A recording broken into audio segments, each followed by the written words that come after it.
It is a very sad evening here in Terre Haute. I'm live here near the scene where Detective Ferenczi was killed earlier today. Now let's take a look. If you look to my left here at the intersection of Cherry and First Streets here, police are blocking that off, and over my right shoulder, it's an identical scene over there. Now, you just heard from Indiana State Police Superintendent Doug Carter. He says that the community is in a tremendous debt of gratitude to Detective Ferenczi. He says that debt just simply cannot be repaid, and you can still hear some sirens here in the distance behind me. Well, Caitlin, I can tell you what hasn't changed, and that's the fact that it is really, really cold outside. I'm here with Indiana State Police Sergeant Matt Ames, and we're going to talk to him in just a second. But first, I want to show you what those conditions look like outside of our window here. You can see we're on McDaniel Road, just outside Terre Haute. Things are as icy as they can get here. I truly have a front row seat here at the drive-through scare at the Wabash Valley Fairgrounds, and I'll be honest with you, I've already been scared a couple times. Before you hit the road this Thanksgiving holiday season, you'll want to do these few things. First, you're going to want to buckle your seatbelt. You'll also want to watch your speed. And most importantly, don't drink and drive. Otherwise, you could see police lights in your rearview mirror. Crews say that they hope to have Interstate 70 here open about 10 a.m. You can see the westbound lanes are still going, but the eastbound lanes obviously still closed down. The city of Sullivan took a shot at reopening its pool, and people poolside say it's been a success. Needing an ambulance is never something someone wants, but in the event you do need one, you always count on one showing up. But with increased costs, local ambulance providers say they're going to need a boost to continue providing their services. Rondrell, I don't know about you, but every time I've had to fill up my vehicle, it's just been a complete pain because it's been so expensive. A prime example was yesterday. I went home and visited some family, and take a look at this. This receipt that I got has a number on it that's a little bit bigger than I would like to even admit. So if you've been going to the pump and going to fill up your car, you've probably felt that pain as well. Right behind me at Highland Lawn Cemetery in Terre Haute, a man by the name of Teddy Sweat is buried. Teddy was tragically killed while fighting in Vietnam, but now his legacy is kept very much alive by his brother Everett. Things will never be the same for Commander Everett Sweat Jr., whose brother Theodore, or Teddy, was just weeks from coming home when he was killed in Vietnam. Everett told him to finish his final 3 months overseas so he'd be able to come back and play college basketball. It's a decision that lives with him to this day. I blame myself at times that I caused him to die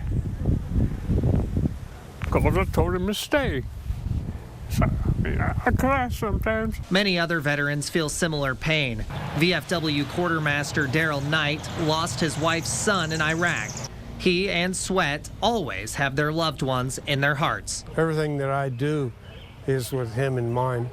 But then I do it for a lot of veterans in mind. Sweat feels as if veterans like himself and his brother don't get the same salute to service they once did. Hey, hunt, ready, hunt. Seem like people have a problem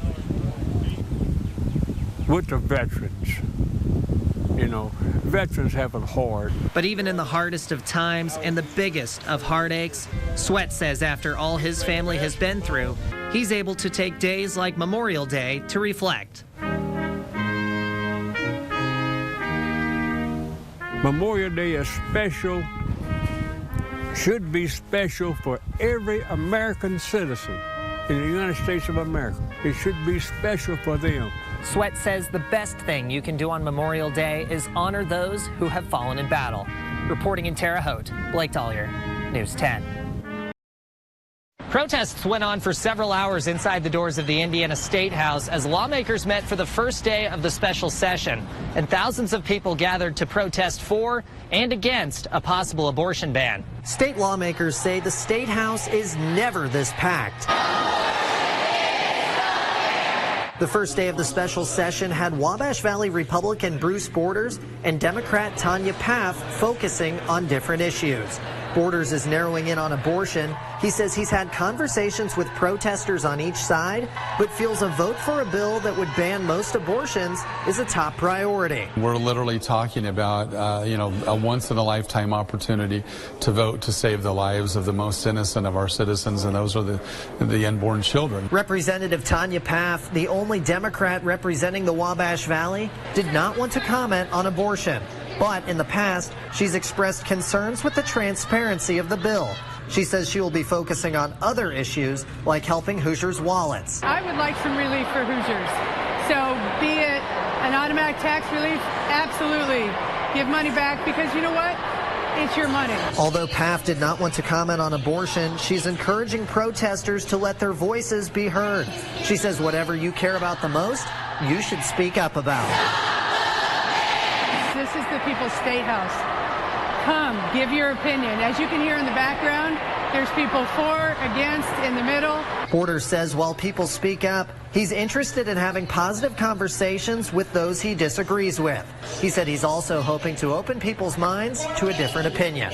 I'm hoping that we actually, open the eyes of a lot of people who were completely unaware of what does take place and the fact that thousands of our citizens each year are being killed. The special session in Indianapolis will go on for 2 weeks. Reporting from the Indiana State House, Blake Dollier, News 10.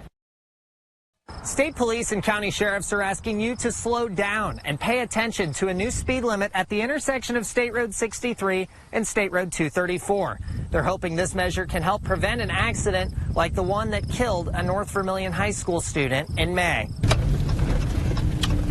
I hit the road with state police in the early morning hours as they patrolled the intersection of State Road 63 and 234. Hey, we're here, we're working. Sergeant Matt Ames of Indiana State Police says these patrols can help prevent more tragedies in Cayuga. Morning, sir. Can I see your driver's license registration, please? We don't have to work any fatal accidents out here. We don't have to go and knock on a mom and dad's door and relay bad information to them about one of their loved ones. There have been 2 fatal accidents in the last 2 years at this intersection and 10 since 2000. Vermilion County Commissioner R.J. Donovan is grateful for the changes. He's been asking for them since 16-year-old Cameron Chevront was killed there in May. 20 years this intersection had seen no meaningful changes, and within 6 months we have finally started the ball rolling on changes. Granted, they're not major things, but every little bit helps. Donovan says he's appreciative of all the officers' work, but he says they need help from the community as well. I would urge, citizens and taxpayers to continue to push NDOT to continue to look for meaningful changes, whether that's a stoplight, whether that's a on and off ramp, whatever it may be. We will continue to fight for more changes. Ames says the goal isn't so much catching people speeding. This here's going to be a written warning this evening. It's keeping drivers and especially teenagers safe. We got double semis coming there. We're just not here about writing the tickets and writing infractions to individuals. We're here to make the roadway safer. For a full list of changes coming to this intersection, go to our website. That's WTHITV.com. Reporting in Cayuga, Blake Dollier, News 10. The city of Sullivan took a shot at reopening its pool, and people poolside say it's been a success. The countdown is finally over. 5, 4, 3, 2, 1.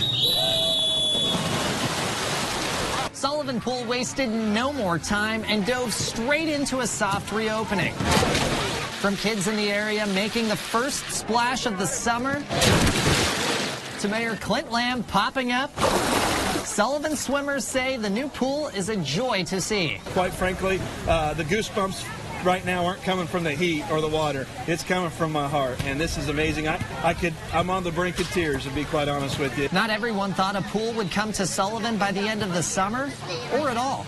Mayor Clint Lamb says many people thought the idea was a bit off the deep end.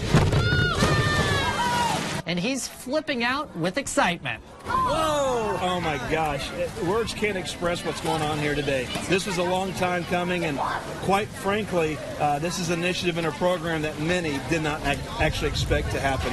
But we're here. We're splashing today in Sullivan.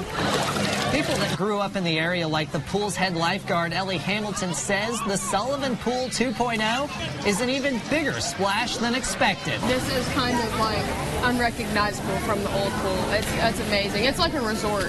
It's beautiful. I mean, it's great. That's all I can say. It's all amazing. For Lamb, his list of memories at the pool are about as long as the line was to get in. It's nostalgic for the folks that were born and raised here and grew up here. Myself, my parents bringing me down, my grandparents bringing my mother down, and my family, and then also when I brought my kids here. Hamilton says the pool and her job are a slam dunk.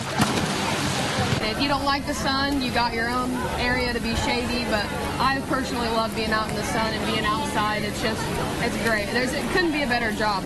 Whether you prefer to sit poolside and relax or jump right in, Sullivan Pool says to come on out. Reporting in Sullivan, Blake Dollier, News 10.